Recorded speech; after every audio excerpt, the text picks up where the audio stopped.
Jadi ini penting. Pilih Ya. cewek atau cowok itu harus lihat bagaimana relasinya dia dengan Tuhan. Karena hanya dengan seseorang bisa berelasi dengan Tuhan baik, maka orang ini itu telah merasakan cintanya Tuhan kan. Akhirnya dia Sehingga ketika dia berelasi dengan orang lain, dia bukannya butuh untuk dipuaskan dengan cinta pasangan, enggak. Tapi dia justru rindu untuk berbagi cintanya Tuhan kepada pasangan. Ini TikTok. Wadaw. Hello guys, welcome to TikTok. Oke guys, jadi actually ini episode yang baru banget, first time episode. So hari ini kita mau bahas tentang dating, gimana kita membangun komitmen di masa-masa muda ini. Jadi diutamakan sih untuk anak-anak muda ya, yang relate gitu. Nah, oke, siang ini kita ada narasumber yang cukup pas banget ya untuk membahas dating, Pak Petra. Selamat siang, Pak. Selamat siang. Oke. Ayo teman-teman. Udah ada Pak Petra di sebelahku. Nah, Pak, kita mungkin hari ini kita membahas dating komitmen ya, Pak. Oke. Sebelum itu, saya mau tanya dulu, Pak, gimana Pak kabarnya, Pak? Oh, puji Tuhan, baik-baik. Puji Tuhan, baik, ya. Baik-baik. Ya, Tuhan Udah, pelihara semuanya, puji Tuhan. Sudah mulai ibadah, Pak, di tempat Bapak? Beberapa sudah, kalau di tempat kami sendiri sudah mulai, cuman memang ya sesuai dengan arahan pemerintah sehingga Oke. memang ada pembatasan Protokol kesehatan tetap jalan, tetap ya, Pak? dijalankan. Yang penting tidak melanggar protokol kesehatan, Mhm. penting sama-sama ini, Pak ya. Ya. Oke. Pak Petra, jadi kan hari ini kita kedapatan tema dating ya, Pak, Oke. tentang komitmen. Gimana kita membangun komitmen dengan orang lain. Jadi tidak hanya di Lebih sebenarnya spesifik tidak- dengan pasangan kali ya? Iya Atau betul. Gitu kan ya? Mungkin Dating. karena TikTok ini kan kita untuk anak muda, Pak ya. Jadi mungkin kita lebih ke pasangan itu, Pak. Oke, Pak. Yang pertama ini, Pak, gimana sih, Pak, kita menurut Pak Petra ya, cara kita membangun komitmen dengan pasangan? Even kadang kan kayak pacaran itu, ya kita ngomong pacaran ya, Pak ya, pacaran LDR seperti itu gimana, Pak, supaya kita tetap oke komitmen sampai ke married? Baik, menurut saya kalau kita ngobrol soal komitmen tuh bisa sangat luas sekali, apalagi kalau kemudian kita menggunakan terminologi komitmen itu dengan penjabaran misalnya seperti KBBI atau Kamus Besar Bahasa Indonesia misalnya. Iya, Pak. Kalau saya tidak salah nanti bisa dicek, komitmen itu berarti perjanjian antara satu pihak dengan pihak yang lain, Betul, Pak. bisa satu pihak dan yang lebih, untuk kemudian secara bersama-sama melakukan sesuatu sesuai dengan yang disepakati. Itu komitmen. Komitmen. Ya. Nah, kalau kemudian ditarik lebih sempit skupnya dalam hal pacaran, berarti komitmen itu adalah kesepakatan antara pria dan wanita, gitu ya, untuk melakukan sesuatu dan kemudian bersama-sama terus-menerus mengerjakan itu bersama-sama, gitu kan? Itu komitmen dalam pacaran. Dalam pacaran. Iya. Tapi sebelum saya mau ngobrol tentang komitmen antara cowok dan cewek ini, Iya. pasangan, menurut saya tidak akan pernah ada komitmen yang berhasil antara manusia yang satu dengan manusia yang lain, kecuali kemudian orang-orang ini, individu ini, lebih dahulu membangun komitmen dengan Tuhan. Oh iya ya. Menurut saya setuju, itu. Pak, setuju. Kenapa begitu? Karena begini loh, entah cowok, entah cewek, semuanya kita katakan itu kan telah jatuh dalam dosa. Jatuh dalam dosa. Nah, uniknya begini, dosa itu merusak relasi antara manusia dengan Tuhan, Betul. relasi antara manusia dengan sesamanya. Makanya ketika Adam tuh dan Hawa waktu di Taman Bungkul itu, enggak di Taman Eden. Taman Indonesia, Pak. Waktu Adam dan Hawa lagi di Taman Eden itu sebelum mereka jatuh dalam dosa, waduh, Adam tuh muji-muji Hawa loh. Wah, inilah dia, daging dari daging dan seterusnya. Gitu. Ya. Tapi pasca jatuh dalam dosa, lalu Adam tuh ngomong sama Tuhan, perempuan yang kau tempatkan di sisiku ini. Nah, sudah negatif kan. Sudah negatif. Jadi kerusakan relasi itu justru karena dosa. Nah, dosa itu merusak relasi. Akibatnya apa? Untuk memperbaiki relasi sehingga bisa berkomitmen antara manusia dengan sesamanya, maka harus terlebih dahulu manusia berrelasi, berkomitmen dengan Allahnya. Hanya dengan cara itu, maka kita siap untuk berkomitmen dengan sesama. Itu. Sehingga pendeknya sih, bagaimana supaya kita bisa berkomitmen dengan baik, maka manusia harus lebih dulu punya komitmen dengan Allah. Karena nanti relasi dengan manusia, semuanya itu nanti akan berkaitan erat dengan bagaimana relasi seseorang dengan Tuhannya. Berarti memang yang utama relasi ke Tuhan dulu Pak. Harusnya begitu memang. Baru istilah kita ada standar-standar dulu ya Pak ya. Ya. Makanya beberapa mungkin saudara-saudara kita yang mungkin sebelum marriage juga ada pembekalan seperti itu Pak Petra ya. Jadi memang betul-betul disiapkan seperti itu Pak ya. Ya. For example misalnya Ya. kita bisa berelasi baik begini kan.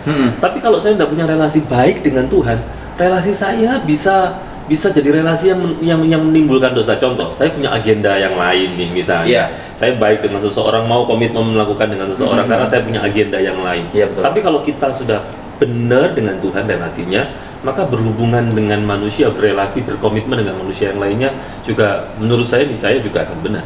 Karena sumbernya sudah benar dulu. Mungkin kalau diberi contoh konkret misalnya seperti Bapak kan hamba Tuhan gitu, mungkin secara jadwal gitu Pak ya. Salah satunya ya. Komitmen dengan pelayanan. Saya di gereja A sudah tektok jam 10, tiba-tiba ada miss gitu. Ya nggak boleh dong kemudian ini. Ternyata pas dicek gereja C Pak, bukan A. Oh Iya, oke. Iya Pak. Berarti memang secara landasan utama itu memang relation kita dengan Tuhan dulu. Harus. Jadi kita menyucikan diri dulu. Ya. Kita belajar norma-norma baik dulu Pak ya. Baru kita bicara tentang komitmen dengan pasangan. Ya. Nah Pak, bicara tentang komitmen Pak ya, berarti kan tadi Bapak sudah singgung antara dua belah pihak yang sudah menyetujui ya Pak ya. Nah Pak, kita manusia kan pasti, even berumah tangga pun, family pun pasti ada masalah Pak. Nah, menurut Pak Petra gimana sih Pak? Maksudnya kayak kita pacaran tuh tetap, walaupun ada masalah itu tetap bisa survive gitu Pak. Oke. Apakah itu kembali ke individu masing-masing atau gimana menurut Pak Petra? Ya, saya melihat bahwa permasalahan atau kompleksitas dari masalah yang dihadapi oleh orang yang pacaran dengan yang menikah itu beda luar biasa. Sangat beda luar biasa.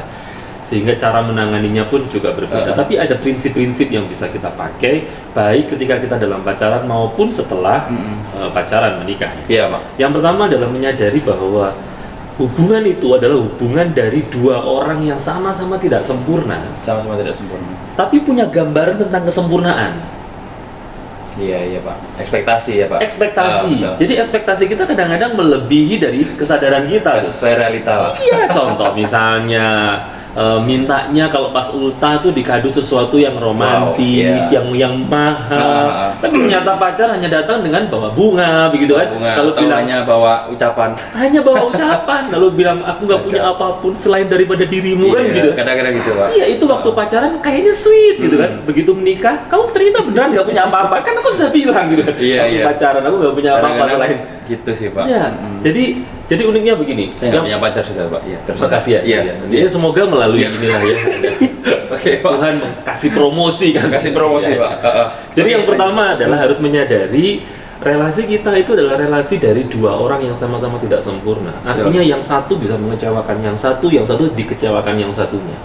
Nah, kalau kita sudah menyadari hal itu, maka itu akan membuat kita lebih mudah untuk solving the problem. Karena memang dua ini dari background yang berbeda Pak. Iya, salah satunya background mempengaruhi, tapi memang even satu background sekalipun ya, sama-sama punya hobi yang sama, pasti tetap ada selek. Iya, itu dia. Jadi memang harus menyadari bahwa kita ini orang yang tidak sempurna berpasangan dengan orang yang tidak sempurna sama-sama, sehingga pasti memungkinkan ada problem. Kalau kita menyadari hal itu saja, paling tidak, walaupun ada banyak prinsip yang lain, tapi paling tidak kita bisa lebih punya awareness untuk ya sudahlah, memang dia tidak sempurna, tapi kan dia mencintai misalnya, gitu. Tapi mungkin kan nggak banyak ya Pak orang yang punya minded seperti itu. Makanya kenapa saya bilang di awal harus benar tentang relasinya dengan Tuhan. Berarti nyambung Pak ya sama poin yang pertama tadi ya. Karena kita itu hanya bisa mengerti siapa diri kita kalau kita telah mengenal Allah. Jadi pengenalan kita akan Allah itu membuat kita mengenali siapa diri kita, baik di hadapan Allah maupun di hadapan manusia yang lain. Setuju Pak. Betul. Karena memang ya itu tadi ya Pak ya, background yang berbeda, terus kemudian juga dari latar belakang yang banyak bedanya juga, makanya setiap permasalahan itu pasti datang Pak ya. Tinggal bagaimana dari masing-masing individu ini Pak ya, yang tadi Bapak singgung gimana cara minded mereka jalan. Tetap relate dengan yang standar tadi Pak ya. Standar utama kita harus relasi dengan Tuhan. Itu nomor satu. Itu yang menjadi landasan semua. Landasan utama Pak ya. Oke. Ya Pak Petra. Dating atau pacaran di usia cinta monyet gitu Pak ya? Cinta monyet itu usia berapa sih? Soalnya saya waktu remaja juga nggak cinta monyet, cinta manusia sih. Cinta manusia. Nggak pernah mencintai monyet. Hanya ini Pak apa? Oh, iya. Apa? Istilah. Iya. Jadi cinta monyet itu SMA kali Pak ya? SMA. Sampai ya. Maafkan teman-teman yang SMA yang sudah jatuh cinta. Anton bilang kalian tuh seperti cinta monyet. Oke Pak, itu luar biasa Pak. Pacaran di usia muda itu malah zaman sekarang ini semakin seperti diumbar-umbar gitu Pak. Mungkin saya nggak tahu ya, zaman Pak Petra mungkin pacaran itu di tempat umum nggak berani Pak ya, kayak meluk-meluk kayak gitu kan. Di zaman sekarang ini justru mereka tuh kayak mengumbar gitu Pak. Wah romantis banget gitu Pak. Dan bahkan kadang-kadang juga ada yang, ya mohon maaf nih ya Pak ya, kekudusan tidak diperhatikan. Mereka sudah mulai mungkin dari pertama hak dulu Pak, peluk, terus sudah mulai cium pipi, geser ke hidung, turun ke bibir Pak. Menurut Pak Petra gimana Pak untuk menjaga kekudusan itu Pak? Ya, ada hal yang menurut saya sangat krusial yang terjadi sekarang itu adalah sebuah batasan tentang sesuatu yang boleh dan tidak itu sudah semakin bergeser. Nah, contoh misalnya ya, satu kali saya pelayanan, lalu setelah pelayanan saya diajak makan oleh seseorang. Waktu itu kebetulan di gerejanya di mall. Bukan saya Pak ya? Bukan, pasti enggak. Kan kalau sama kamu, aku yang ngajak kamu makan gitu kan. Oke. Jadi waktu di tengah-tengah makan tuh kami kan memang itu tempat makannya di mall, gerejanya di mall. Sehingga kita lihat ada anak muda lalu lalang. Nah, ada satu anak tuh cewek itu pakai baju yang menurut saya memang bahannya mungkin saking mahalnya sehingga bahannya nggak banyak. Iya, gitu. mungkin Sehingga kurang apa ya? Iya, jadi bukan cuma you can see my ketiak, you can see my everything lah gitulah, kira-kira begitulah. Iya Pak. Nah, lalu kemudian saya tanya tuh sama temen yang ngajak saya makan tuh, brother, kebetulan usianya sama. Menurutmu dulu zaman kita masih nge-mall dulu, gitu, dimana nggak ada mall yang lain selain satu mall itu, ada nggak sih anak muda yang jalan-jalan pakai baju model gitu? Dia bilang nggak ada. Dan ternyata waktu kami pilih ke belakang, interval waktunya itu cuma 10 tahun saja antara zaman kami suka nge-mall dengan waktu saya khotbah itu. Nah bayangin itu 10 tahun yang terjadi degradasinya itu kayak begitu tuh. Bayangin kalau nanti next 10 tahun ke depan mau jadi apa? Sama seperti yang kamu tanyain. Betul. Dulu pacaran gandengan tangan aja udah jarang. Iya betul. Apalagi anak-anak yang masih malu sih sebenarnya Pak. Malu lebih ke malu. Iya, malu sama temen lah. Kalau sekarang malah jadi bangga-bangga. Malah jadi tantangan. Semakin melebar memang batasannya. Nah, apa yang terjadi? Ini tentu saja kesadaran atas pentingnya untuk menjaga etika dan norma itu mulai bergeser. Dan peran dari hamba-hamba Tuhan, gereja, orang tua itu tentu harus sangat signifikan untuk menata hal itu. Jadi kenapa hal itu terjadi? Ya menurut saya memang dosa semakin lama semakin terbuka, semakin lama orang akan menganggap sesuatu itu gak apa-apa lah, hanya gara-gara semua orang ngelakuin. Malah kadang ini Pak, dijadiin bahan seperti challenge ya Pak. Iya. Temennya, kamu berani nggak? Kamu berani nggak? Meskipun memang saya bukan tipe orang yang ini ya, yang old fashion artinya nggak boleh gandeng tangan, jaga kekudusan tuh nggak boleh. Menurut saya nggak begitu, karena kalau ditanya misalnya lalu apa batasan menjaga kekudusan? Menurut saya adalah begini. Kalau pegangan tangan itu membuat kita berpikir untuk kepengen yang lain, gitu, yang tentu saja yang lain adalah semakin jatuh dalam dosa, maka mending nggak usah pegangan tangan. Berarti dengan pegangan tangan itu bisa membuat kita jatuh dalam pintu awal Pak. Itu dia, pintu awal dari siksa neraka. Siksa neraka, iya, siksa kubur, di sana kan. Jadi menurut saya begitu. Kalau kamu oke dengan pegangan tangan, misalnya kalau kamu mau nyebrang sama pacarmu, gitu, lalu kemudian kamu mau gandeng tangan pacarmu, lalu pacarmu bilang, sayang jangan pegangan, kita jaga kekudusan, ya enggak juga begitu kan? Nah ditabrak mati Pak. Nah itu dia. Nanti tapi kalau dengan pegangan tangan, kamu jadi pengen megang yang lain. Mending nggak usah pegangan tangan, gitu loh. Lalu ada yang tanya, loh kalau gitu pelukan asal nggak ngerasa apa-apa, nggak apa-apa, emang kamu boneka ngerasa apa-apa? Itu kan bohong banget kan. Jadi begini. Ikut ketawa dia. Iya. jadi yang penting adalah gini, kita tahu seberapa kekuatan kita, kita tahu kelemahan kita, dan jangan pernah mencoba atau bahkan menciptakan suasana untuk kita jatuh di dalamnya. Menurutmu Ton ya? Menurutmu ini? Kita tahu kisah Alkitab tentang Yusuf.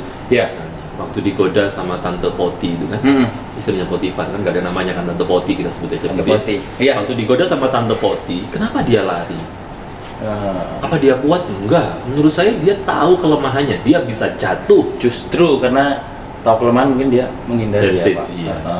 Jadi menurut saya penting untuk itu. Jadi bagaimana cara menjaga kekudusan? Saya suka terminologi menjaga kekudusan. Kenapa? Karena menjaga itu kan gini, Allah sudah memberi kita kekudusan. Betul. Nah kita tinggal menjaga supaya kita tetap hidup kudus.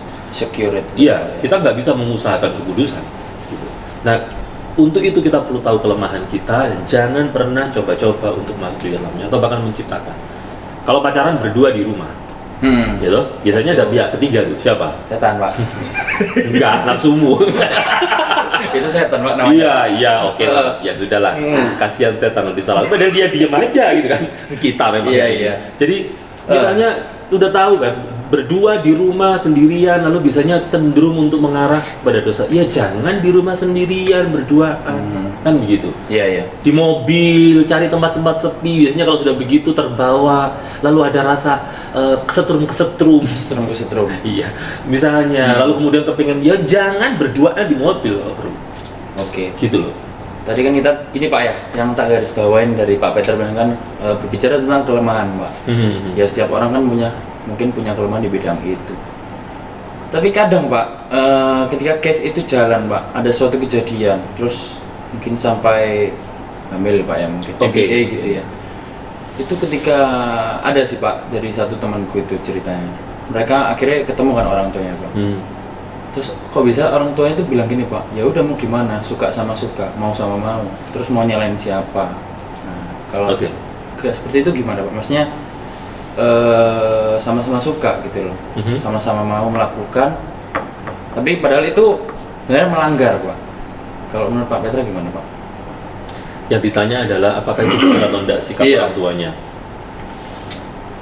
Saya rasa memang akan menjadi sesuatu yang susah buat orang tua untuk memisahkan, apalagi misalnya orang tua dari pihak yang cewek kan. Betul. Ini sudah pregnant dan segala macam. Jadi kalaupun menyatukan keduanya itu juga tidak salah selama kemudian prinsip-prinsip dari kesatuan pria dan wanita sesuai dengan firman Tuhan itu terpenuhi. Misalnya begini, memang dua anak muda ini adalah sama-sama Kristen misalnya, kan, ya kan? Tapi kemudian mereka jatuh dalam dosa dan kemudian sama-sama mau terus atau ujungnya menikah. Nah, gitu ya misalnya ya. Ini kan sudah terlanjur kejadian ya. Terus orang tuanya menikahkan. Menurut saya tidak ada yang salah sih. Menurut saya tidak ada yang salah. Waktunya mungkin terlalu cepat ya, Pak. Iya, ya kalau itu kan memang sudah terlanjur. Makanya orangnya bilang ya sudah gimana lagi. Jadi kalau misalnya sudah begitu dinikahkan enggak apa. Tapi kalau memang misalnya dua ini beda iman. Nah, itu yang beda iman. Yang satunya sudah menikah. Ini sudah terlanjur ya namanya. Menurut saya mending tidak dilanjutkan. Walaupun memang bebannya lebih ke yang cewek. Kenapa Pak? Kenapa? Karena begini, memang kesatuan dari dari pasangan ini, jika yang satu ini berbeda iman, maka itu dianggap sebagai kenajisan di hadapan Tuhan. Betul Pak. Jadi memilih untuk menyatukan keduanya, tetap dengan iman yang berbeda, itu justru akan membuat mereka hidup di dalam kenajisan di hadapan Tuhan. Jadi lebih baik stop dosa sampai di situ, ketimbang memilih untuk terus membuat mereka terjebak dalam dosa. Jangka panjangnya Pak ya? Iya. Jadi istilah kita jalan nggak bisa mulus jadinya. Nah itu dia, itu sebabnya kenapa kok lebih baik jangan sampai kebablasan. Curi start. Iya. Jangan DP istilahnya Pak. Jangan. Emang beli mobil. Iya, oke Pak. Ya menarik sih Pak. Memang kan di usia-usia atau zaman-zaman sekarang ini kan memang udah nggak asing lagi Pak ya, pacaran itu dipamer-pamerin segala macam. Ya itu sih Pak, problem setiap pacaran kan pasti ada. Nah, gimana sih Pak supaya membuat relation itu berhasil Pak? Berhasil ini dalam kata memang ya benar-benar oke, dari awal start komit sampai finish pun komit Pak. Oke. Ini menarik, tapi saya kalau boleh saya ingin menjawab dari sisi yang lain. Kalau tadi pertanyaannya kan bagaimana cara supaya hubungan relasinya bisa berhasil. Saya tambahin Pak ya. Oke. Ya itu Pak, dari awal start sampai finish berhasil. Terus ini kadang-kadang itu kita sudah jalanin hubungan itu dengan benar Pak ya, benar-benar norma agama dipegang, benar-benar menjaga jarak. Tapi menjaga kadang, jarak. iya, Corona, social maksudnya, distancing, corona. Pak. Oh, sosial. Menjaga jarak maksudnya itu tadi Pak. Tapi tetap ada Pak yang tidak berhasil sampai ke jenjang pernikahan. Iya, memang itu misteri dari sebuah relasi. Nah. Itu adalah kita memang nggak pernah tahu tuh Betul bahwa Pak. ini akan berhasil atau enggak. Ini akan Betul. sampai. Nah, itu yang kemudian membuat orang jadi misalnya kasih sepenuh hati supaya nanti kalau misalnya ternyata nggak berhasil, nggak sakit hati sepenuhnya, misalnya begitu. Iya. Gitu. Menurut saya nggak begitu. Memang kita nggak akan pernah tahu endingnya. Betul Pak. Tapi at least sejak awal Kalau kita tahu melakukan. enak dong Pak. Kenapa? Kalau tahu enak dong Pak. Kalau tahu enak. Tapi dengan tidak mengerti endingnya, Iya. jangan sampai membuat kita tidak memberi yang terbaik sejak awalnya. Hmm. Ngerti maksud saya? Ngerti Pak. Hanya gara-gara kita nggak ngerti, ini nanti bakal tak nikahin nggak sih si gadis ini? Iya. Lalu kemudian membuat kita jadi nggak memberikan sepenuh hati, nggak juga begitu. Karena ternyata dengan kita memberi sepenuh hati, dengan kita melakukan dengan sesuatu yang tepat dan benar, itu sebetulnya bukan hanya demi relasinya, tapi dengan melatih diri kita, Melatih diri kita sih. gitu kan, Hmm. untuk berkomitmen itu sendiri. Iya iya Pak. Nah, apa cara atau gimana caranya supaya berhasil? Berhasil. Gak ada sebetulnya. Tidak Karena ada seperti ya. yang kamu bilang Berarti tadi, bisa dibilang itu misteri bisa sepenuhnya. dijawab. Sepenuhnya misteri. Kenapa kemudian tadi ditanya, padahal sudah benar dan segala macam. Iya. Memang itu dia misterinya. Heeh. Tapi paling tidak, makanya saya tadi tertarik untuk menjawab dari sisi sebaliknya. Apa yang membuat hubungan tidak berhasil? Nah, itu bisa dijawab. Karena pernah Gitu. Pak, saya punya teman Pak, Hmm. pacaran. Jadi ini teman saya A gitu ya, pacaran. Terus udah ini Pak, bener-bener Cewek cowok kan? Cewek cowok. Oh iya, Iya. cewek Jangan cowok. sampai Iya kan sekarang lagi musim juga. Iya, Makanya cewek cowok. saya tuh sebetulnya kasihan dari awal kamu bilang aku belum dapat cewek itu kasihan. Kenapa? Zaman biasanya di 28 sampai 30 kan Pak. ya? idealnya begitu. Idealnya. Ya, karena pertimbangan ini kan. Yang cewek sedang produktif, Betul. cowoknya begitu dan yang lain-lain. Ya. Iya. Kalau menurut sudut pandang seperti itu gimana menurut Pak Pet? Menurut saya hampir sama dengan kedewasaan kerohanian seseorang. Tidak bisa dilihat dari seberapa lamanya dia jadi Kristen. Iya iya. Demikian juga dengan kedewasaan jasmani seseorang, maksud saya secara lahiriah ini ya. Iya. Kita nggak bisa melihatnya dari hanya sekedar usia. Buktinya apa? Ada pasangan-pasangan yang menikah muda, tetapi abadi tuh nikahnya. Maksudnya Benar-benar mereka, iya, ini kan. iya. Sebaliknya ada pasangan-pasangan yang mulai pacaran dan menikah di usia 30-an ke atas. Benar-benar di planning tapi tetap Tetap ada masalah nanti dan bahkan tidak sedikit yang kemudian divorce dan segala macam. Jadi tentu saja memang dari satu sisi usia perlu dipertimbangkan tentang kapan idealnya kita menikah. Tapi di sisi yang lain usia itu ternyata tidak menjadi jaminan apakah pernikahan itu akan menjadi langgeng atau enggak. karena di era-era seperti ini event kayak public figure sepertinya mereka tuh enak banget Pak ya, nikah cerai tuh kayak Iya. acaranya gitu loh Pak. Iya, iya, iya. Heeh. Makanya kenapa menurut saya penting, karena begini loh. Sebetulnya apa sih yang menjadi jaminan dari sebuah relasi? Bukan cinta loh. Cinta itu hanya start awal saja untuk orang mau berelasi, ya dong? Iya. Ya dong. Jadi cinta itu bukan jaminan untuk sebuah relasi. Cinta itu start awal untuk sebuah relasi. Yang menjadi jaminan untuk dia bisa benar atau enggak adalah apa? Komitmen. Komitmen. Kunci utama tetap Itu dia. komitmen Pak ya. Karena kalau cinta yang menjadi landasan, kadang-kadang itu ketika konflik cintanya bisa tiba-tiba hilang loh. Lalu orang hanya gara-gara itu ngerasa aku ternyata nggak cocok sama dia, begitu kan? Padahal cuman karena itu tadi. Itu Pak. dia. Jadi tapi kalau punya komitmen kita ngerti aku sudah berjanji di hadapan Tuhan, di hadapan hamba-hamba Tuhan dan jemaatnya, bahwa aku akan menerima dia dengan segala kekurangan. Itu komitmen. Kita mengingat janji pernikahan, kita mengingat Iya, iya. komitmen kita di awal dengan Tuhan untuk menjadikan dia sebagai pasangan kita. Itu penting. Ya bisa dibilang juga sebuah ikatan gitu Pak ya. Yes. Jadi komitmen penting. Sama-sama mengikat tuh. Ya, saya nggak bilang cinta nggak penting ya, nggak. Cinta itu start awal untuk berhubungan ya cinta lah. Kalau nggak mau gimana sih? Masa nggak cinta pacaran? Nah itu dia. Tapi lebih daripada itu, Iya, komitmen yang mengikat hubungan. Oke. Pak, ini terakhir Pak ya. Oke. Karena sudah banyak iklan yang mau masuk. Oh, iya. Karena kita kan banyak nggak ada sih Pak. Tapi. Pak, Apa sih? gimana Pak? Menurut Pak Petra ya, supaya terutama untuk saya nih Pak, caranya Mbak cewek 100% berhasil. Oke. Oh ini menarik. Nanya ke pendeta enak. Iya. Jadi gimana caranya nembak cewek 100% berhasil? Atau supaya begitu langsung sep. Ya. Yang pertama begini, jangan Di keburu kondisi muka pas-pasan ya Mbak ya? Enggak lah, kamu ganteng lah. Iya. Gimana Pak? Yang pertama begini, pastikan cewek yang mau kamu tembak ini memang sudah menunjukkan, menunjukkan tanda-tanda bahwa dia bisa menerimamu, ngerti maksud saya? Iya. Itu peka lah, itu kita ngerti lah, ya kan? Makanya butuh ada waktu di mana kalian bersama. Barangkali kan mengenal. nonton soalnya. Oh iya, barangkali. Sehingga waktu kamu menyatakan kamu declare kamu Ya. mau suka sama dia, iya dia terbuka. Karena sebelumnya kamu bisa melihat tuh, bisa menangkap signal-signal bahwa memang dia juga punya hati sama kamu. Betul Pak. Itu.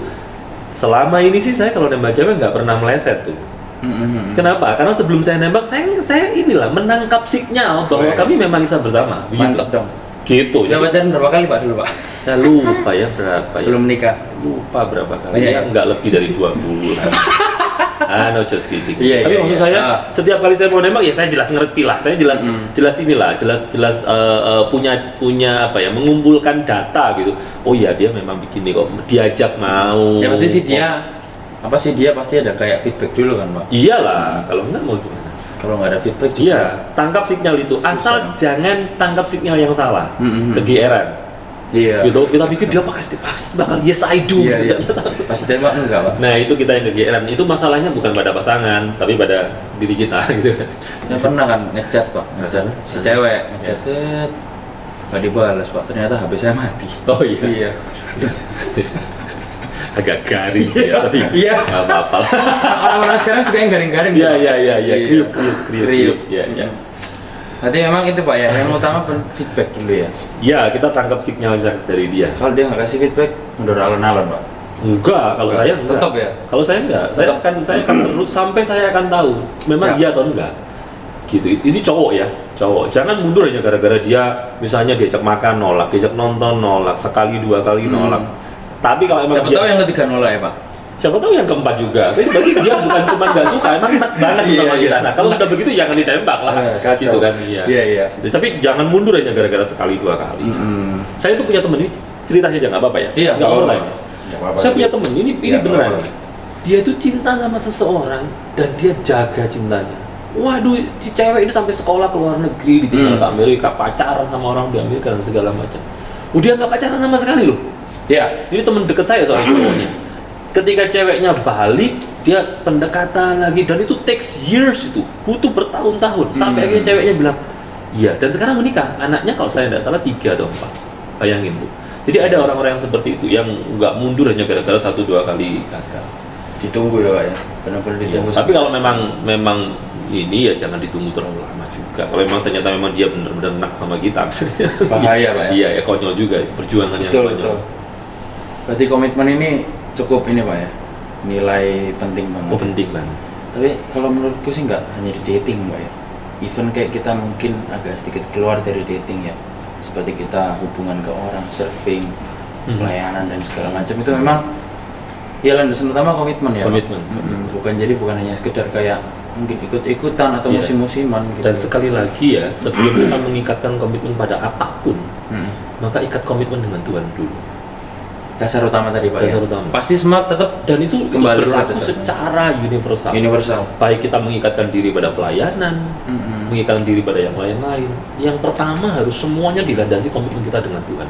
Ada orang yang terikat kepada pelayanan, berkomitmen terhadap pelayanan, tapi kemudian bisa meninggalkan pelayanan gara-gara apa? Crash dengan teman sepelayanan atau yang lain. Kenapa?